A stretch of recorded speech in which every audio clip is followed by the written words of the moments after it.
했었던 한 가지 그것을 구하리니 내 생주 전에 거하게 하소서. 주의 아름다움 바라보면서 내가 주님 전에서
하는 것 무엇이 아니야. 예수 그리스도 한 분을 고백하는 아버지, 내 안에 가장 귀한 것,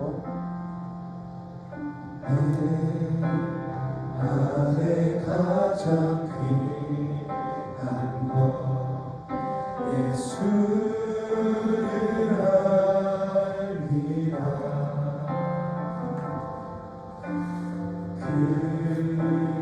그보다 더 귀한 것, 예수를 알리라. 내 안에 가장 귀한 것, 내 안에 가장 귀한 것, 예수를 알리라.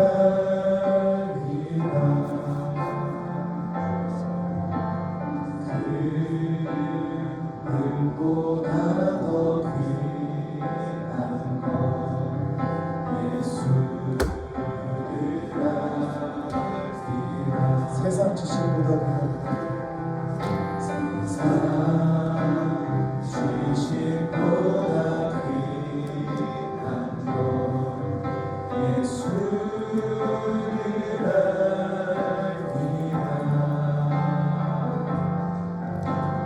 내 안에 가장 귀한 것, 예수를 알리라. 예수의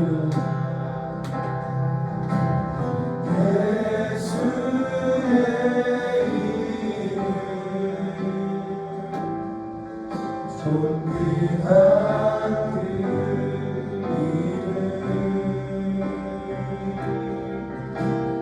예수의 이름,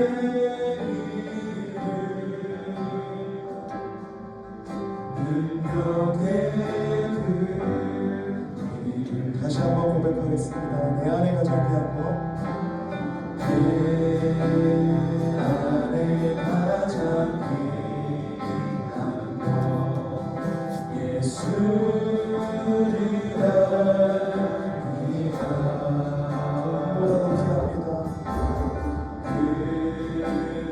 그보다 더 귀한 것, 예수를 알리라. 예수의 이름,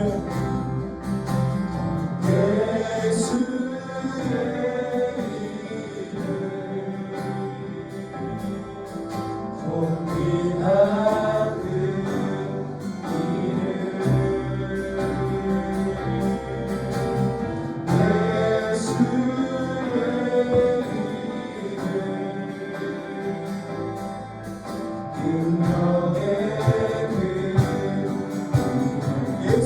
이름,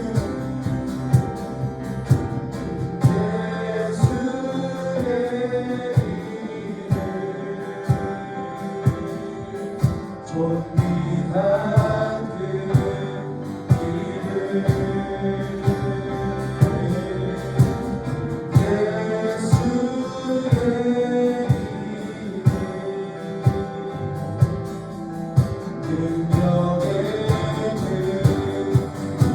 전능하신 하나님 고백하겠습니다.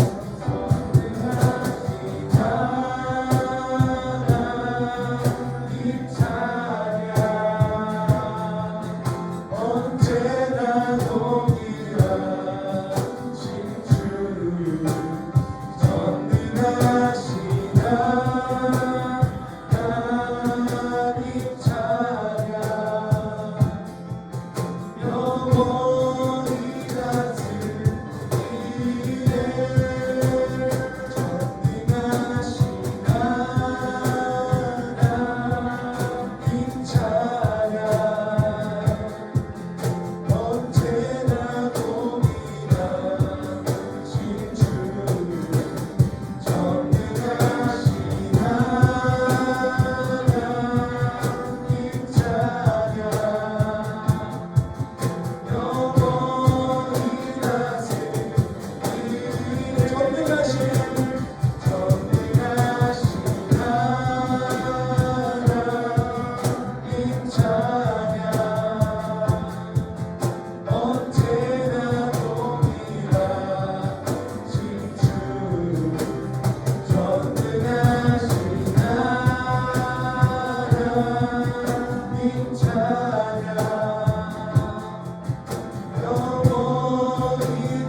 이름 높이리 나 주의 높이리 나 주의 이름 높이리 나 주의 이름 높이리 하늘 높이 울린 깃발처럼 주의 이름 높이리 전능하신 하나님 찬양 언제나 동일하신 주 전능하신 하나님 찬양 영원히 다스리네 전능하신 하나님 찬양 언제나 동일하신 주 전능하신 하나님 찬양 영원히 다스리네 사랑하는 나의 아버지 다시 한번 보겠습니다. 나의 아버지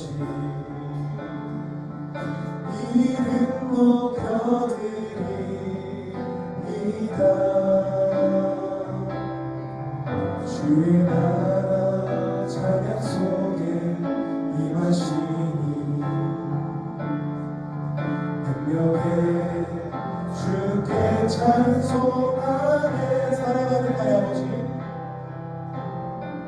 사랑하는 나의 아버지 이름 높여드립니다. 주의 나라 찬양 속에 임하시니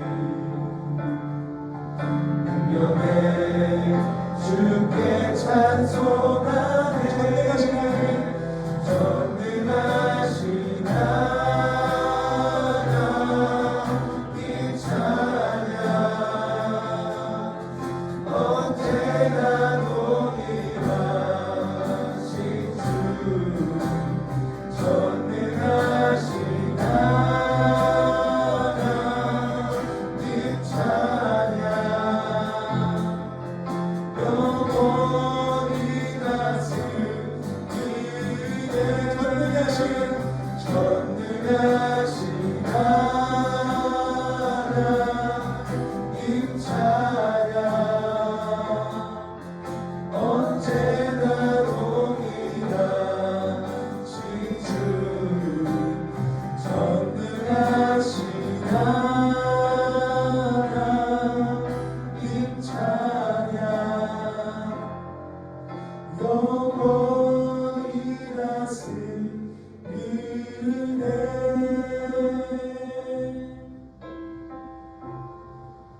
우리 마음과 정성을 다해서 다시 한번 전능하신 하나님을 고백하며 나아가겠습니다. 전능하신 하나님 찬양 언제나 동일하신 주 전능하신 하나님 찬양 영원히 다스리네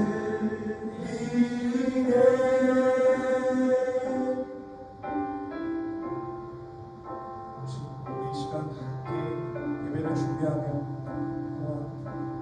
마음과 정성을 다해서 주님 앞에 다시 한번 기도했으면 좋겠습니다. 어제도 오늘 내일도 동일하신 아버지 하나님 혼란스러운 인생을 살아가면서 인생의 길이 되어주시고 우리 인생길을 앞으로 선한 길로 인도하신 하나님을 우리가 더욱더 찬양합니다. 더욱더 고백합니다. 주님 나의 인생이 다른 일이 아닌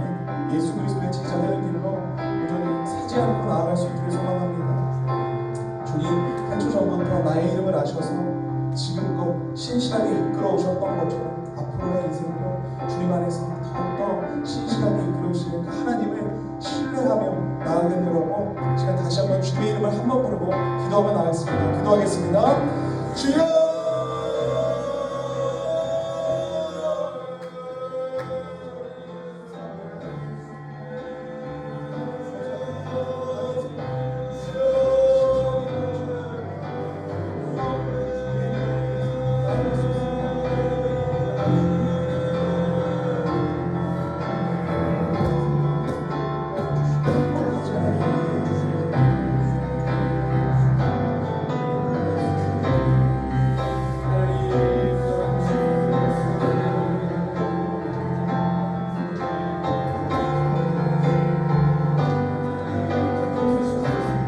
열심을 내고 힘을 쏟고 결과를 보이려고 하면 할수록 되지 않았다는 겁니다. 아마 사역을 하고 계신 전도사님들은 느끼고 계실 것 같습니다. 오히려 그 열매는 이미 정답이 나와 있는데 요한복음 12장 24절을 보면 예수님이 이렇게 말씀하셨습니다. 하늘에 미리 땅에 떨어져 죽지 아니하면 하늘 그대로 죽으면 많은 열매를 맺는다 라는 거죠. 뭔가 해야 될 말이 있지만 그 말도 아끼면서 죽어지지 못하면 열매를 맺지 못한다는 것입니다.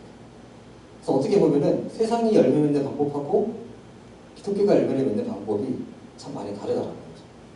세상은 내 열심으로 가능하지만 교회는 불가능합니다. 그런 면에서 오늘 제가 이제 제자의 세 번째 지표를 시작하면서 저의 삶과 사역을 돌아봤을 때 말씀의 기초에 봤을 때 가장 먼저 여러분들께 이렇게 어떤 문제 제기를 드리고 싶은 부분은 뭐냐면은 많은 열매를 맺는 것, 또 제자의 삶에 반드시 어떤 필요한 많은 열매를 맺기 위한 가장 큰 적이 있다면 저는 근심인 것 같습니다.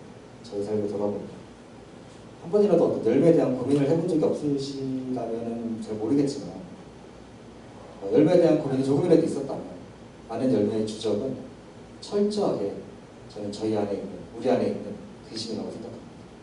왜냐하면 열매는 근심해봐야 내 마음대로 맺히지 않기 때문입니다. 내 노력으로 생겨나는 게 절대로 아닙니다. 그래서 아마 예수님도 요한복음 14장부터 16장을 고별 6장이라고 말씀하셨는데 14장 1절에 처음 시작을 하실 때 이렇게 말씀하셨습니다. 제자들에게 너희는 마음에 근심하지 말라 말씀하신 거죠. 그래서 또 하나님을 믿으니 나를 믿으라 이렇게 말씀하셨습니다. 그 때문에 분명한 사실은 오늘 저희가 저처럼 열매에 대해서 고민을 하실 때, 또 근심을 할 때, 어떤 예수님의 제자들과 동일한 마음으로 나아갈 때, 그 근심에 대한 해답과 원리를 저는 오늘 요한복음 15장 말씀에서 저에게 가르쳐주고 계신다고 생각합니다. 그 원리가 뭐냐면 같이 한번 이렇게 따라해 보셨으면 좋겠습니다. 예수님은 포도나무입니다. 나는 가지입니다. 네, 그것입니다. 예수님은 포도나무시고 너희는 가지라라고 하시는 말씀입니다. 이 말은 다른 말로 이렇게도 표현을 할 수 있을 것 같습니다. 복음의 가장 기본적인 요소라고 그러죠. 나는 누구인가? 그리고 나를 창조하신 예수님은 누구인가? 여기에 대해서 저희가 고민을 하는 것입니다. 특별히 요한복음 7장을 보면은 예수님이 자기를 이렇게 7번 계시하는 장면이 이렇게 등장을 하고 있거든요. 첫 번째가 그 중에서 7개를 다 말씀드릴 수 없고 그 중에서 2가지가 예수님과 저희들의 관계에 대해서 말씀을 하고 있는데 첫 번째가 저희 첫 주에 배웠던 예수님은 선한 목자시고 저희는 양이라고 하십니다. 두 번째가 그리고 오늘 저희 포도나무 어떤 가지에 대해서 말씀하시는 이 부분인데 먼저 저희가 이제 포도나무와 어떤 가지의 관계에 대해서 말씀을 드리기 앞서가지고 오늘 말씀 1절과 5절을 보면 예수님이 그 관계를 계속해서 강조를 하고 계시거든요. 1절에 보면 나는 포도나무, 내 아버지는 농부라고 하시고 5절에 보면 나는 포도나무, 너희는 가지라라고 말씀을 하고 계십니다. 예수님이 자신을 포도나무라고 말씀을 하셨습니다. 제 질문은 뭐냐면요. 왜 예수님이 굳이 이스라엘에 참 다른 많은 수종들이 있었는데 자신을 포도나무라고 말씀하셨을까라는 거죠. 왜 포도나무라고 비유를 하셨을까라는 겁니다. 이유를 좀 찾아봤습니다. 이스라엘에 3대 수종이 있다고 합니다. 포도나무, 감람나무, 마지막으로 무화과나무입니다.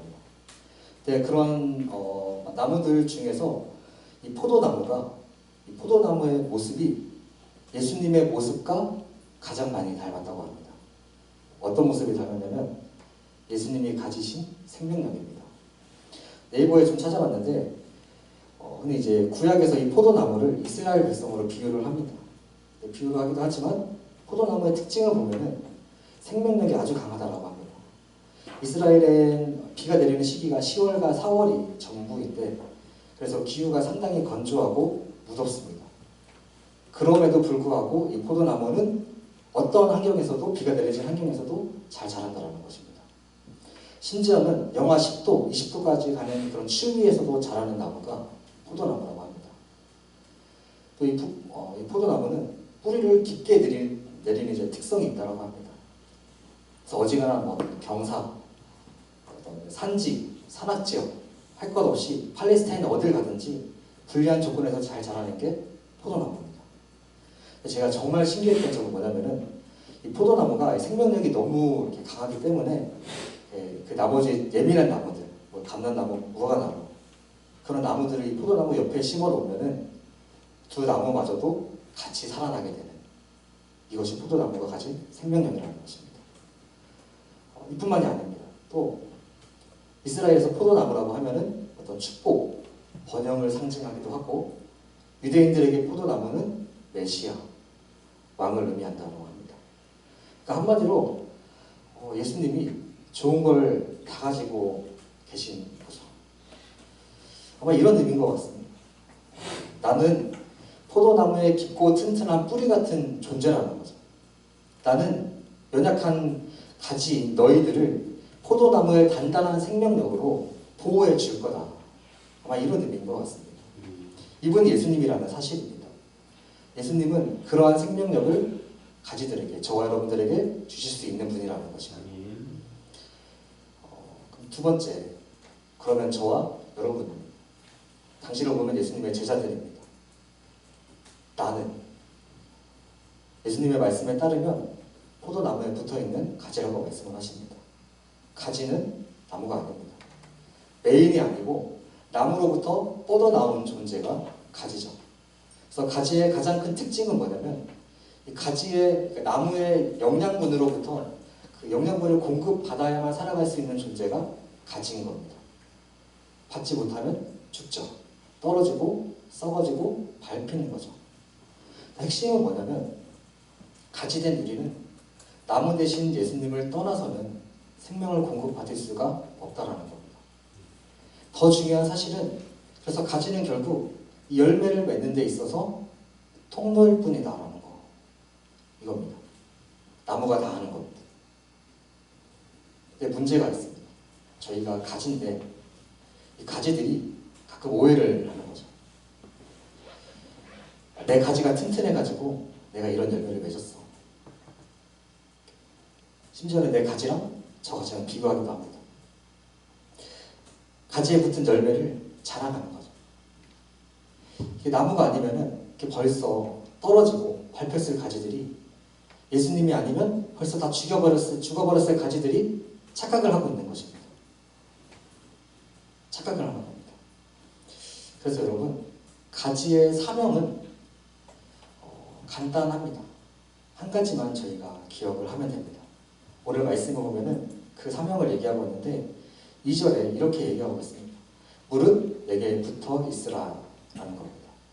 저희 2절 말씀 같이 한 번만 읽어봤으면 좋겠습니다. 2절입니다. 시작.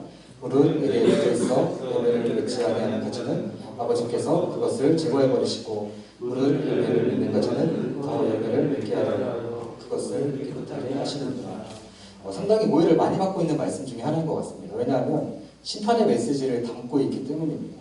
근데 오늘 이 말씀에서 저희에게 주시는 포커스는 어떤 그런 뒤에 있는 어떤 심판이 저는 아니라고 생각을 합니다. 앞입니다. 가지의 사명에 대해서 말씀하고 계십니다. 가지의 사명이 무엇이냐? 내게 붙어 있으라는 것입니다. 붙어 있으라는 것입니다. 잘 붙어 있으면 된다는 것입니다. 언제 열매를 맺지? 나 얼마나 열매를 맺지? 어떻게 열매를 맺지? 근심할 필요가 없다는 것입니다. 그래서 가지에 있는 열매는 아까도 말씀드렸듯이 나무의 소관입니다. 더 정확히는 생명을 주시는 예수님의 소관인 것입니다. 저희들에게 주어지는 과제는 하나인 거죠. 어떻게 하면 예수님께 더 잘 붙어 있을 수 있을까? 어떻게 하면 내가 더 뭔가를 확장할까? 뭔가를 더 드러낼까? 이걸 고민하고 근심하는 게 아니라 어떻게 하면 이 부족한 가지가 그럼에도 불구하고 예수님께 잘 붙어 있을 수 있을까? 이것만 고민하면 되는 것입니다. 지금 저희들이 속한 그 자리에서 예수님을 떠나지 않기 위해 몸부림치시면 되는 것입니다.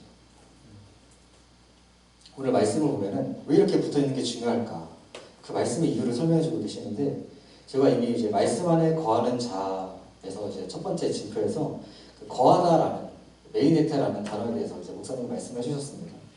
오늘 말씀에서도 보면은 이 거하다라는 단어가 참 많이 등장을 하고 있는데, 이제부터 8절 말씀을 보면은 이 거하다라는 단어가 몇 번이 나오냐면 이제 무려 10번이 나오고 있습니다. 근데 그 10번 중에서 더 놀라운 건 8번은 내가 먼저 예수님께 붙어 있어야 된다는 것을 예수님이 말씀하고 계십니다. 보시면은 2절에 물은 내게 붙어 있어. 그 다음 쭉 보시면 내 안에 거하라 나도 너희 안에 거하리라. 가지가 포도나무에 붙어 있지 아니하면 스스로 열매를 맺을 수 없다. 너희가 내 안에 있지 아니하면 그럴 것이다. 그가 내 안에 내가 그 안에 거하니 나를 떠나서는 너희가 아무것도 할 수 없다. 사람이 내 안에 거하지 아니하면 또 너희가 내 안에 거하고 내 말이 너희 안에 거하면 그리하면 이루리라. 총 8번입니다. 무슨 뜻이냐면 예수님이 저와 여러분들을 떨어뜨리신다라는 게 아닙니다. 한 번 구원은 끝까지 갑니다. 중요한 건 뭐냐면 우리가 그분께 붙어 있어서 많은 열매를 맺고 근심하지 않을 수 있는 주도권이, 물론 이제 예수님께서 다 하시지만 그 주도권은 예수님이 아니라 가장 먼저는 우리의 선택에 달려있다는 것입니다. 예수님은 언제나 그 자리에 계신데 우리가 붙어 있기를 선택해야 된다는 이야기를 하고 계시거든요. 가지의 사명은 예수님께 딱 붙어서 떨어지지 않는 것, 거하고 참고 견디면 되는 겁니다. 이 시간 바라기는 좀 저희의 의지를 들여서 다시 한번 그 예수님, 포도나무 되신 예수님께 붙어있기를 선택하는 저와 여러분 되실 수 있기를 간절히 소망합니다. 그렇다면 이제 마지막으로 좀 이렇게 중요한 부분을 이렇게 말씀을 드리고 마칠 텐데, 저희가 어떻게 하면 잘 붙어있을 수 있을까라는 부분입니다. 좀 더 제가 직설적으로 이렇게 질문을 던져보면은 어떻게 하면 많은 열매를 맺을 수 있냐라는 이 원리인 것 같습니다. 제가 나름대로 어떤 이제 구체적인 좀 적용과 실천을 제가 배웠던 내용, 또 오늘 말씀을 준비하면서 이제 묵상했던 내용을 좀 이렇게 합쳐가지고 정리를 해봤는데, 크게는 2가지라고 생각을 합니다. 첫 번째는 어떤 이제 제자의 직도 첫 번째, 이렇게 말씀 안내라는 그런 범위 안에서 말씀과 기도입니다. 두 번째는 지난주에 배웠던 제자의 징조 두 번째인 서로 사랑이라는 그 주제 안에서 인내라는 단어가 떠올랐습니다. 첫 번째 이제 말씀 안인데, 저희가 요한복음 8장 말씀을 보긴 했지만 오늘 말씀을 준비하면서 생각났던 말씀은 시편 1편 말씀이었습니다. 아마 이게 많은 설명을 드리기는 어렵지만 말씀의 인간관계를 따져보면 이해가 되실 것 같습니다. 제가 시편 1편인데 제가 한번 잠시 읽어보도록 하겠습니다. 복 있는 사람은 생략하고 2절로 넘어가서 오직 여호와의 율법을 즐거워하여 그의 율법을 주야로 묵상하는도다. 3절 그는 십자가에 심은 나무가 철을 따라 열매를 맺으며 그 잎사귀가 마르지 아니함 같으니 그가 하는 모든 일이 다 형통하리로다. 말씀의 인과관계를 보셨으면 좋겠어요. 복 있는 사람은 여호와의 율법을 즐거워하여 그의 율법을 주야로 묵상하는 자라고 얘기를 합니다. 여기서 묵상하다, 지지난주에 이제 수아하가라는 단어를 말씀하셨고, 요즘 주피터스 이제 메시지 성경을 보면은 이사야 선지자가 이 단어를 으르렁거린다라는 이제 단어로 해석했다라고 얘기를 하셨습니다. 근데 여기서 포인트는 여기가 아니라고 저는 생각합니다. 오늘 말씀, 오늘 이제 많은 열매에서 3절 말씀인데 주야로 묵상하는 자에게 주어지는 결과가 있다는 것입니다. 시냇가에 심은 나무가 철을 따라서 열매를 맺는다는 겁니다. 그 잎사귀가 마르지 않으면 같아진다는 것입니다. 그가 하는 모든 일이 다 형통하다라는 것입니다. 이렇게 제자의 징표를 보면서 모든 부분이 다 이렇게 연결이 되어 있다는 것이 많이 느껴졌습니다. 핵심이 뭐냐면 결국 말씀 안에 거하는 자가 열매를 맺는 자가 되는 것이고, 반대로 우리가 바라는 이 많은 열매는 말씀을 통해서 날마다 주님께 붙어 있을 때 그 주님의 임재와 사랑이 흘러오는 것. 그럴 때 잎사귀가 마르지 않고 그 생명이 보존되고, 생명을 통해서 많은 새와 동물들이 이렇게 찾아와서 많은 열매를 맺게 하시는 그런 부분이다라는 것입니다. 저희 안에 그런 소망을 좀 품었으면 좋겠습니다.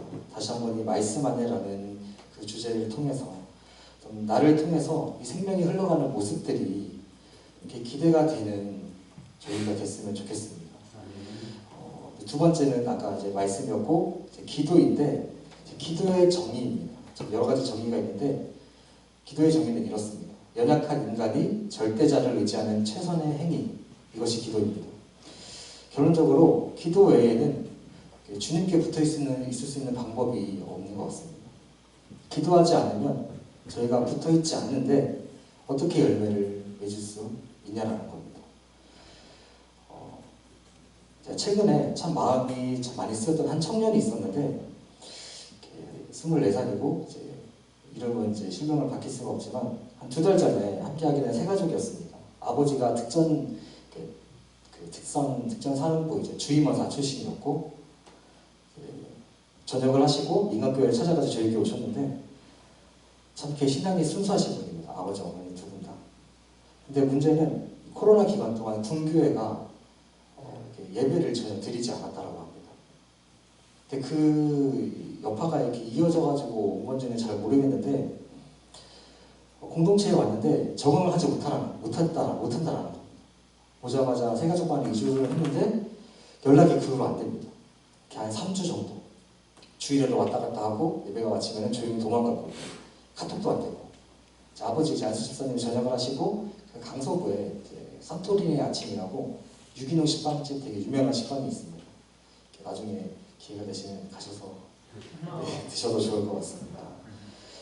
그래서 제가 이제 연락이 안 되니까 거기를 찾아가서 이렇게 물량 연세를 했습니다. 선물도 드리고 선물도 전해주고, 근데도 마음이 열리지 않았습니다. 네, 그렇게 하고 이제 거의 2달 정도가 이제 지났죠. 그동안 이제 정말 이렇게 제가 할 수 있는 거는 기도밖에 없더라고요. 정말 새벽마다 기도하고 기다렸습니다. 오늘 말씀으로 보면은 이렇게 기도한 거죠. 하나님, 저가지 제가 좀 붙여주십시오. 기도했습니다. 네, 그러다가 이제 화요일 오전, 그저께 왔는데, 화요일 새벽에도 이렇게 기도하고, 이렇게 화요일 오전에 이제 오늘 말씀을 준비를 하고 있는데, 이렇게 기적같이 화요일 오전이 딱 됐을 때 카톡이 딱 온 것입니다. 안녕하세요, 목사님. 이번 주부터 저번에 했던 것처럼 한 주씩 새신자 교육 받을 수 있을 것 같아요. 혹시 시간 되세요, 목사님? 이라고 연락이 왔습니다. 참 이렇게 많은 열매 파트를 이렇게 준비하면서 기회를 주셔가지고 하나님이 주신 선물인가, 어떤 사인인가 라는 생각이 가장 먼저 들기도 했고, 또 한 가지 제가 느낀 건 뭐냐면 열매를 맺게 하시는 때와 시기가 정말 가늠할 수 없구나, 내 마음대로 되는 게 아니구나, 이걸 깨달은 거예요. 결정적으로 한 가지는 뭐냐면 정답은 기도밖에 없구나, 이 사실을 깨닫게 된 것이다. 기도하면 붙어 있으면 열매는 주님이 맺게 하실 줄 믿습니다. 오늘 이제 마지막으로 저희가 붙어 있는 최선의 방법을 좀 이렇게 말씀을 드리고 마칠 텐데, 어떻게 하면 예수님께 붙어 있을 수 있는가, 어떻게 하면 많은 열매를 맺을 수 있는가, 그 마지막 적용을 저는 인내라고 생각을 했습니다. 인내라는 단어가 좀 떠올랐습니다. 오늘 저희가 이제 포도나무와 가지에 대한 묵상을 하면서 저희가 좀 지금까지는 사실 이제 나무, 그리고 어떤 한 가지, 어떤 예수님과 저, 어떤 1대1 관계를 좀 계속 생각을 했는데, 이 마지막 좀 이제 적용 때는 저희가 좀 한 걸음 뒤로 가셔가지고 보셨으면 좋겠어요. 나무 전체를 보셨으면 좋겠습니다. 뿌리와 나무는 한 그루인데 예수님인데 사실 그 안에 이 나무에는 수십 개, 수백 개의 가지가 있다는 거예요. 여기서 잘 보면은 나무에 붙어있는 이 하나의 가지는 제가 맞습니다. 근데 이 나무 전체를 보게 되면 포도나무와 가지의 모형은 오늘날로 말하면 교회를 상징합니다. 이 땅을 회복시키기 위해서 남겨두신 어떤 게 최후의 보루인 교회, 이것이 포도나무 어떤 가지의 어떤 모형이라고 말씀을 드릴 수 있을 것 같습니다. 그러고 보니까 저희가 오늘 말씀을 함께 보진 않았지만 사도 바울도 이 교회에 대한 정의를 정확하게 얘기를 해주고 있지 않습니까? 에베소서를 보면은 교회를 그리스도의 몸이라고 정의합니다. 더 나아가서는 예수님을 머리로 따르는 지체들이라고 정의를 하고 있죠. 무슨 말이냐면 결국은 하나님이 주신 감동은 뭐냐면 포도나무 대신 예수님께 붙어있는 이 최선의 방법이 뭐냐? 포도나무 대신 교회의 머리 대신 예수님을 따르는 것이다라는 겁니다. 예수님을 사랑하는 것이다라는 겁니다. 좀 당연한 말씀을 드리고 있는데 다시 이야기를 오늘 요한복음으로 가져와서 보면 오늘 이제 9절 이하 말씀을 보면 예수님도 그 이야기를 동일하게 하고 계셨습니다. 9절 제가 읽습니다. 아버지께서 나를 사랑하신 것 같이 나도 너희를 사랑하였으니 나의 사랑 안에 거하라. 내가 아버지의 계명을 지켜 그의 사랑 안에 거하는 것 같이 너희도 내 계명을 지키면 내 사랑 안에 거하리라.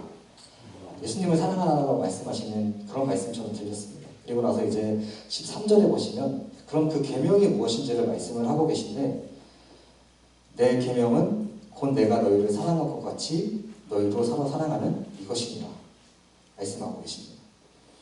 예수님이 강조하시는 것 정리하면 예수님께 붙어있는 첫 번째는 있는 그대로 예수님을 따라가는 겁니다. 예수님을 사랑하는 겁니다. 그러면 예수님을 사랑한다는 것은 다른 말로는 그분이 머리 대신 교회를 사랑한다는 말입니다. 교회를 사랑한다는 것, 곧 예수님께서 목숨 바쳐 살리신 교회의 지체들을 사랑한다는 말.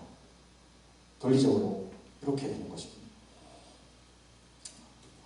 어떤 의미냐면 사실 이렇게 많은 사역자들이 이렇게 교회를 이렇게 거쳐가는 통로로 이렇게 많이들 생각하고 있다는 겁니다.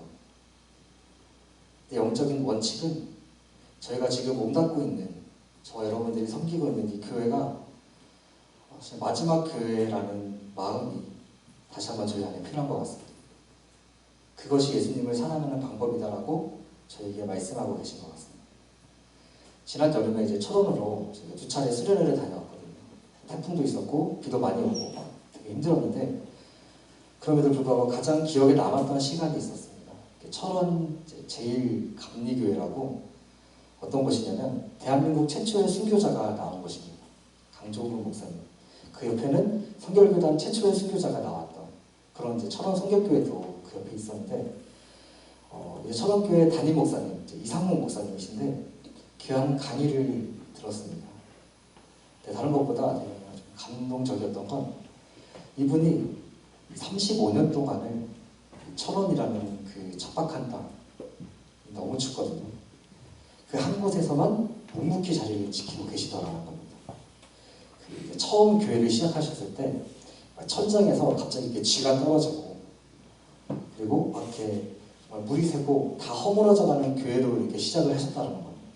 차가 없어가지고 오토바이로 막 성도님들한테 태워다니고 또 이제 막 가난과도 싸우고 질병과도 싸우고 근데 그럼에도 불구하고 끝까지 부르심의 자리를 지키셨다는 거예요. 최근에는 또 교회 버스도 사고 성도분들이 이제 그랜저로 차도 막 바꿔주셨다고 자랑도 막 이렇게 농담처럼 하시긴 했는데 좀 그건 부차적이었던 것 같고 그분의 중심은 이겁니다. 가장 저에게 감동적이었던 어떤 메시지였는데 허물어져가는 교회를 섬길 때는 내가 교회에 있어준 거고 지금은 조금 살만해지고 대접을 받으니까 이제 교회에 좀 갈 맛이 난다. 이게 아니라는 것입니다. 그때나 지금이나 가지 된 지금은 자신은 주님을 섬기듯이 교회를 섬기는 것뿐이다라는 거죠. 그러면서 이제 다음 말씀하신 말씀에 눈물이 참 많이 나는데, 하나님이 언제까지 자신을 담임 목회자로 사용할지는 모르겠는데 한 가지 소명이 있다면, 지금처럼 열심히 교회를 섬기다가 가지로서의 마지막 사명을 북한 땅에 가서 선교를 하고 싶다라고 말씀하시는 그런 말씀을 좀 이렇게 들었습니다. 굉장히 좀 이렇게 부끄럽고 눈물이 참 많이 났었습니다. 무엇을 느꼈냐면 참 이렇게 많은 도전을 주시고 참 열정적인 강의를 이렇게 해주셨는데, 저도 이제 그분의 삶의 스토리를 좀 이렇게 많이 들었었거든요. 근데 그 스토리를 들어보면은 그 안에서 자리를 지키고 또 이제 교회를 섬기며 살아오신 그 시간들 가운데 느껴지지 않았던, 다 말씀을 하지 못했던 너무 많은 아픔과 상처가 그 안에 있다라는 게 많이 느껴지더라고요. 35년간 자리를 지키며 오는 그 시간이 결코 쉽지 않았을 것 같다라는 것이었습니다. 근데 그럼에도 불구하고 그분 마음에 참 누구보다 깊이 교회를 사랑하는 마음이 있다라는 게 참 많이 느껴졌습니다. 아마 이런 목회자분과 함께 하시는 성도분들은 참 행복하지 않을까라는 생각이 참 많이 들었습니다. 그래서 제 안에 참 많이 느껴졌던 거 뭐냐면, 그래서 이분께 어떤 교회론이 있다면 이분의 교회론은 많은 지식은 최소한 아니다. 그냥 교회를 사랑하는 거, 그겁니다.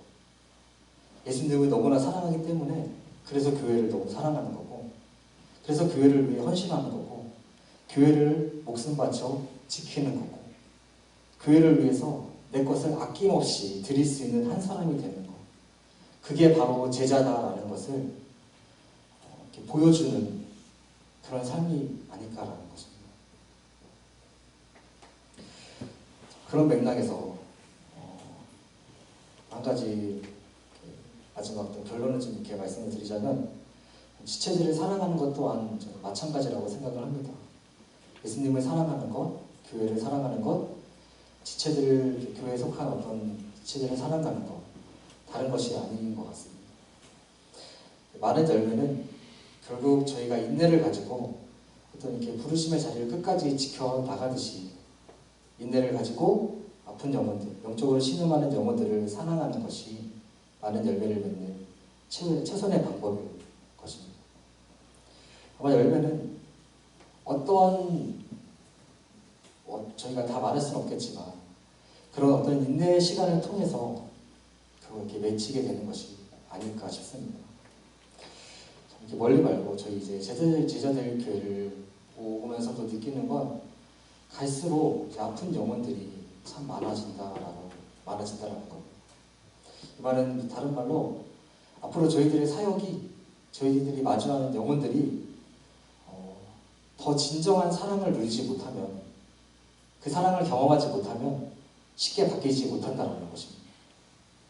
바뀌지 않을 수 있다는 것입니다.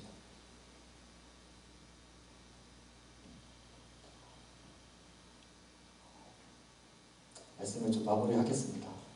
이처럼 열매는 쉽게 맺히지 않는 것 같습니다. 많은 인내가 필요합니다. 영국 예수님 말씀처럼 하늘의 미랄이 땅에 떨어져 죽는 또 그런 수고와 아픔이 너무나도 필요하다는 것입니다. 이 시간에 저희가 다시 한번 결단했으면 좋겠는데, 동일한 목적을 가지고 이 시간에 저희가 왔다라고 생각합니다. 첫 번째는 아마 그분의 제자가 되는 거일 거고, 두 번째는 가지로서의 사명을 더욱더 충실하게 이행하기 위함이다라고 생각합니다. 그러기 위해서는 오늘 주어진 말씀과 같이 저희들 오늘 해야 될 일은 가지의 사명을 더 굳게 붙잡아야 한다고 믿습니다. 그럴 때 저희들의 삶에 정말 예기치 못했던, 예상치 못했던 많은 열매들이 맺혀지는 것을 보게 될 것이라고 믿습니다. 이 시간에 다시 한번 저희들의 현주소를 확인해 봤으면 좋겠고, 무엇보다 가지로서 예수님께 온전히 붙어있을 뿐이 아니라 가지의 사명을 만약에 오버해서 저희들이 근심하거나 염려해서 주님 곁을 떠나가려고 하는 그런 모습들이 있다면 그런 모습들까지도 내려놓는 시간 됐으면 좋겠습니다. 시간에 그런 마음으로 함께 찬양했으면 좋겠습니다. 우리 안에 있는 모든 계획을 내려놓고 모든 의와 노력들을 다 내려놓고 우리 주님 말씀과 같이 그저 붙어있고 싶습니다. 사랑하고 섬기고 주님만 생각하는 저희들 에게 소망으로 이 마음으로 같이 한번 찬양하겠습니다.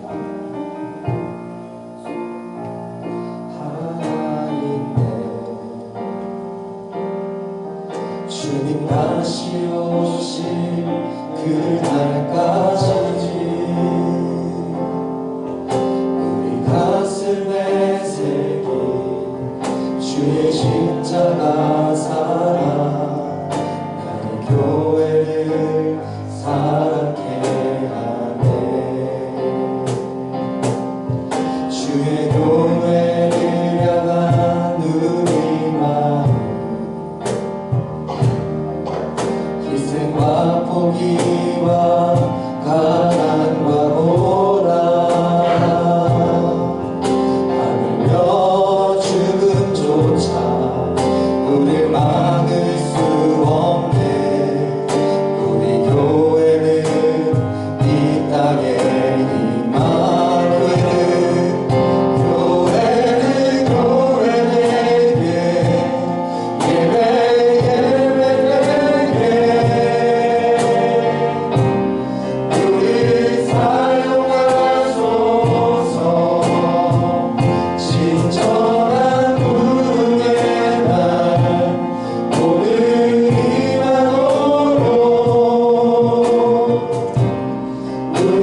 우리를 주목하고 계시고 저희들의 모든 말과 결단을 카운트하고 계신 분이 우리 하나님이심을 믿습니다. 지금 하나님 앞에 결단할 때 주님, 먼저는 우리가 주님께 붙어있기를 간절히 소망합니다. 우리에게 아무런 능력이 없습니다.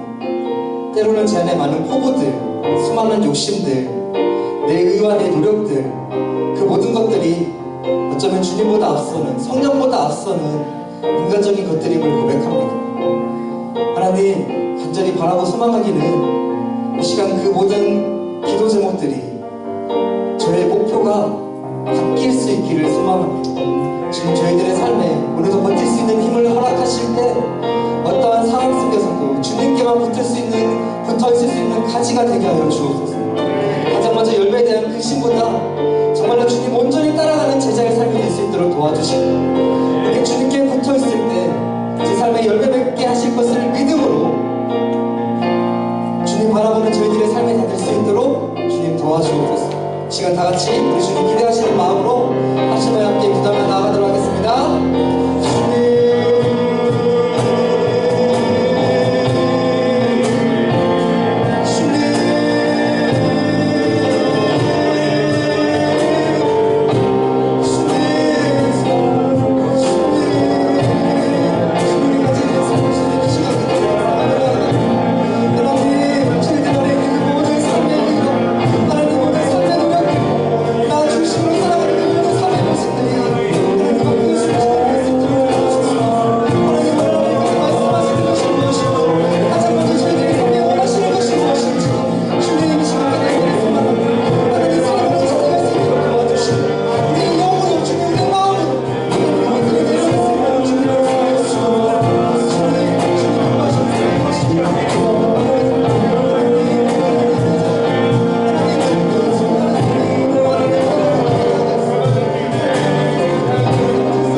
가지로서의 사명, 우리 포도나무 대신 예수님만을 바라보며 그분께 붙어있는 저희들 되게 하여 주옵소서. 여전히 내 안에 너무나 많은 의의가 있습니다. 그 열매를 향한 근심과 염려들이 너무 많이 있습니다. 욕심이 있지만 주님 그것이 나의 분량이 아님을 고백합니다. 주님 부족하지만 저희들 맡겨지는 삶의 자리에서 더욱더 최선을 다해서 한 영혼 한 영혼을 사랑하는 자들 될 수 있도록 도와주시고 주님 맡기신 그 교회, 예수님이 이미 주인 되시고 거룩한 피값으로 사신 그 교회를 향해서 목숨 바쳐 충성하는, 그래서 오늘도 그 힘으로 그 생명력으로 죽어가는 많은 열매들을, 가지들을 살려내는 저희들의 모든 삶이 될 수 있도록 성령님 충만하게 역사하여 주옵소서. 주님 사랑하는 우리 피노스코 회원들 그 마음과 중심으로 뭔가 몸된 주님 교회에 붙어있을 때 생명 대신 교회 대신 머리 대신 그 예수님의 생명으로 인해서 아름다운 열매들을 주렁주렁 맺어가는 우리 한 분 한 분 되게 하실 줄 믿습니다. 주님 그 일들을 2022년 남은 한 해도 이루어주시고 앞으로 지속되는 모든 사역과 삶, 가정과 그 모든 학업과 관계들 가운데서도 지속적으로 보게 되는 역사가 일어나게 하여 주옵소서. 이러시길 주님께 모든 영광과 찬양 올려드리며 예수님의 이름으로 간절히 기도드립니다. 네.